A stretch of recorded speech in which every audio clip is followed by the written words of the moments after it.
This is breaking news from RTV6, working for you. Breaking news involving the judges disciplined last year for being in a fight outside of a White Castle restaurant downtown. A new court filing blames the two judges for instigating the attack against Brandon Kaiser.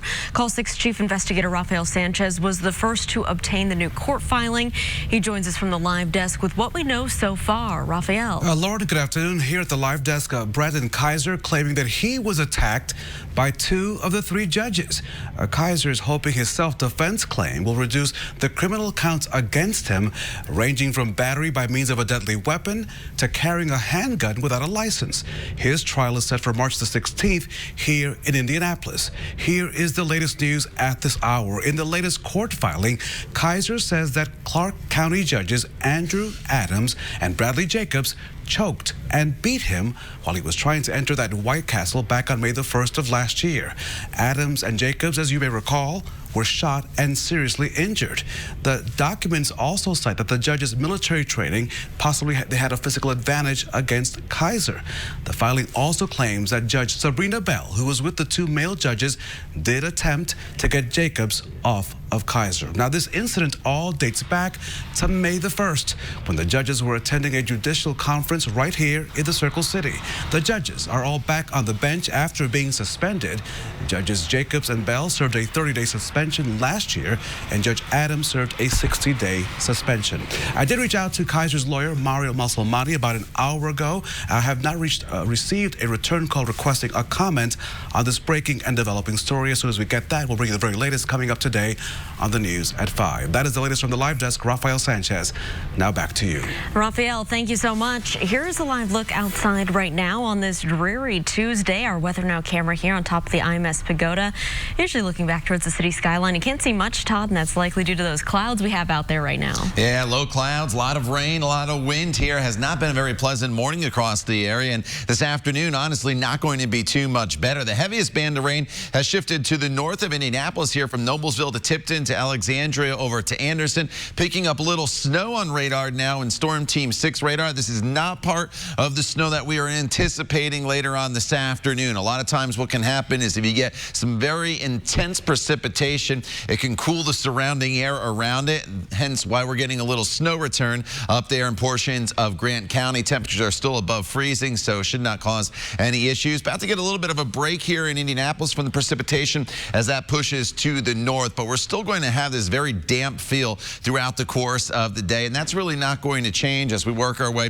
throughout the evening hours as all this continues to lift off to the north. Back off to the west, we have this batch of snow. That is the player for the day tomorrow, where we are expecting accumulating snow. 30s and 40s right now. We'll stay in the 30s and 40s. They're pretty much steady throughout the remainder of the afternoon and into the evening hours, but winter storm watches are posted for tomorrow. We'll break down the snowfall totals for you coming up in just a few minutes. All right, Todd, thank you so much. New this midday, the teen accused of killing two siblings last year is now expected to plead guilty in that case.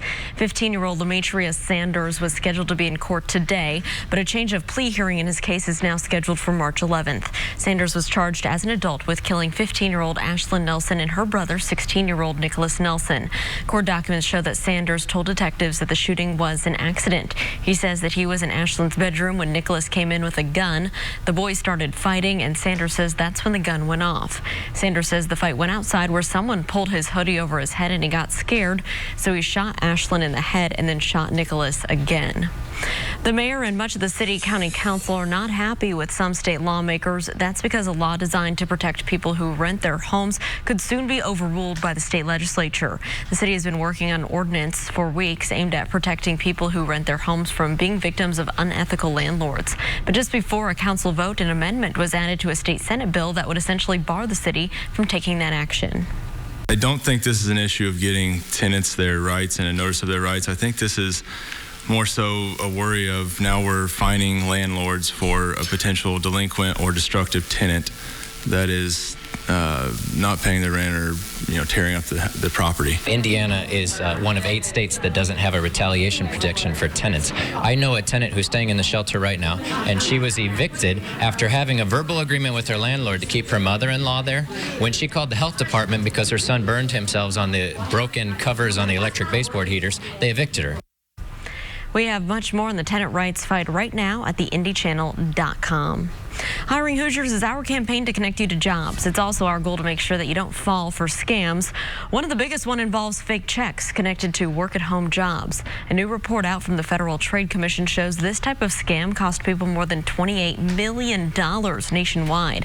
So we were able to stop an Indianapolis woman for falling for one of these schemes. It involves you receiving a check, usually being asked to send a crook a portion of the check after you deposit it into your bank account.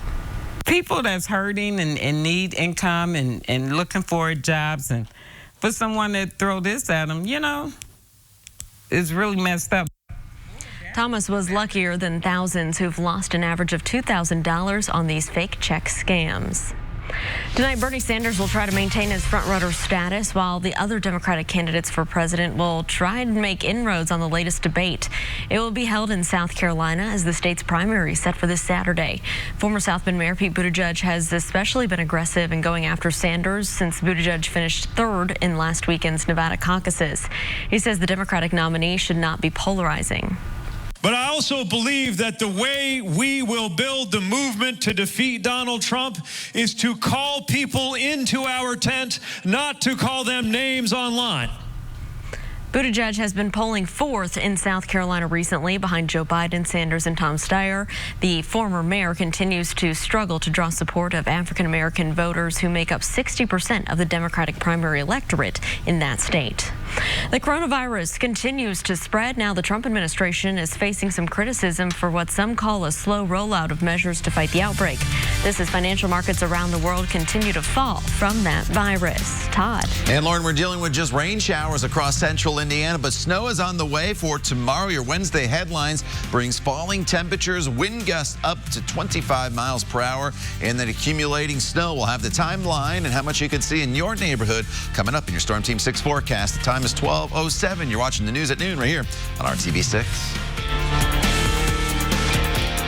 Oh my God. ABC's General Hospital.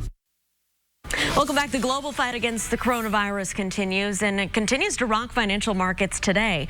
President Trump is asking for emergency funding from Congress to address the outbreak that's infected tens of thousands of people around the world. ABC's Alex Prochet tells us that Democrats say that isn't nearly enough to fight the pandemic. From the empty streets of normally bustling Milan, Italy, to shuttered schools in parts of Iran, the impact of coronavirus has moved well beyond China. It's global. 32 countries worldwide. It is time to prepare. It is time to do everything you would do in preparing for a pandemic. The president addressing COVID-19 at a business forum in New Delhi. Let's see how it all works out, but I think it's going to work out fine. We just asked for $2.5 billion on getting everything ready just in case something should happen, and also helping other nations that really aren't equipped to do it. The White House Budget Office says the emergency funding would go towards vaccine development, treatment, and protective equipment. House Speaker Nancy Pelosi called the White House request, quote, totally inadequate. And Senate Minority Leader Chuck Schumer posted on Twitter, too little, too late. President Trump fired back. Schumer is complaining for publicity purposes only. The deadly virus has infected more than 80,000 people globally, killing more than 2,600. It's not the case number and the death number that really is important here. We have to look at how many are exposed, how many are infected, how many of those infected actually develop symptoms, how many of those people are then tested and test positive. Then we can calculate a severity rate and a fatality rate. And right now, Michael, all of those numbers have been elusive. In the U.S., there have been 53 confirmed cases. The virus also being blamed for a stock market plunge. The Dow losing more than 1,000 points yesterday, its worst day in 2 years. The CDC has now issued its highest travel warning, saying Americans should avoid all non-essential travel to mainland China and South Korea. Alex Prochet, ABC News, Washington. Well, the clones are coming, and they may sound like someone you know. Next, a consumer alert on the latest high-tech scam designed to steal your money. That's after the break. Keller and Keller. What would the entertainment world be without child stars? They have come, they have gone, and they come back again. But there had to be a first child star, and this was her. On screen, she was simply Baby Peggy. Discovered and put in her first movie, silent of course, just before she turned 2. She was a national sensation. She made 150 short movies in a 3-year span. And by 1924, her annual salary, in 1924 now, was $1.5 million a year. That's about $23 million in today's dollars. A whole lot of candy for a 5-year-old. They were silent movies, of course, so Baby Peggy did not have to learn lines. She just had to look adorable. And every so often, risk her life because she didn't have a stunt kid. Oh, the good old days of child labor. But like most child stars, Baby Peggy grew up and movie audiences moved on.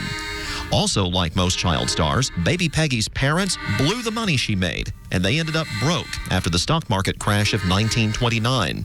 As a teenager, Baby Peggy would run away from home.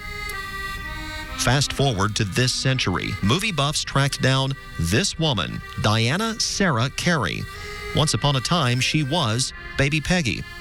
Diana had a renaissance. She traveled the world to tell her story, and this time, there was no one around to squander her well-earned livelihood. On Monday, Baby Peggy, Diana Sarah Carey, died at her home in California. She was 101, one of the last survivors of the silent film era, and the very first kid to capture America's fancy when the screen was still silver. Ray Steele, RTV6.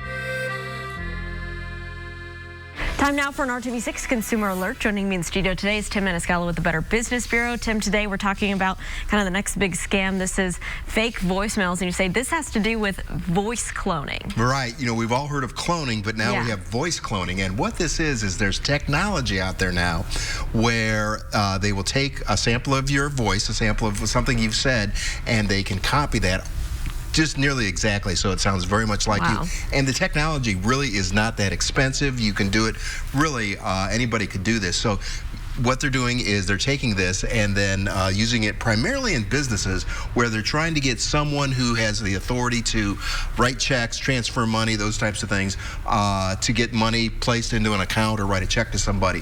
So typically, it'll be some sort of a voicemail that you'll receive, and it'll be from your boss or from somebody that says, hey, I need for you to do this, transfer some money, write a check, pay a bill, something like that. Once again, this is going to sound like it's from your boss. It really is very authentic. That's how good the technology is. And they're going to want you to send some money somewhere, that type of thing. And then when you go to talk to your boss about it, he's going to say, or she's going to say, I don't know what you're talking about. I never did anything like that. So you just want to make certain that you really have to have good procedures within your company to make certain that, you know, when money is being paid or being transferred or things like that, there's some checks and balances. You know, that's what you really need. Make certain that you train your staff that, hey, this is out there, and you want to make certain that before you do anything, it really is what you're supposed to be doing. But once again, this technology is very good. It's pretty cheap to acquire. So, you know, anybody could really do it if they wanted to. So voice cloning is the next scam. All right, Tim, thank you so much. This has been an RTV6 Consumer Alert.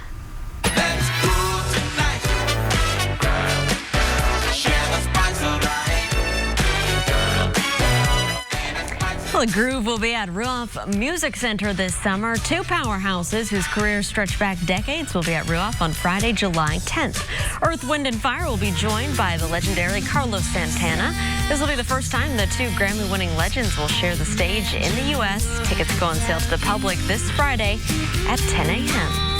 All right, back here in February, when we're not thinking about summer concerts, this is what it looks like downtown. View to the west, just kind of a gloomy, yucky day, Todd. We have more weather on the way, so not the best news. Yeah, you know, it's not pleasant at all, and tomorrow we'll be trading the rain in for some snow here across the area. Here's a live look at Storm Team 6 radar right now, and you can see as you look at the radar, you see a lot of rainfall, and as we slide to the north, you can see a pocket of snow starting to mix in as well.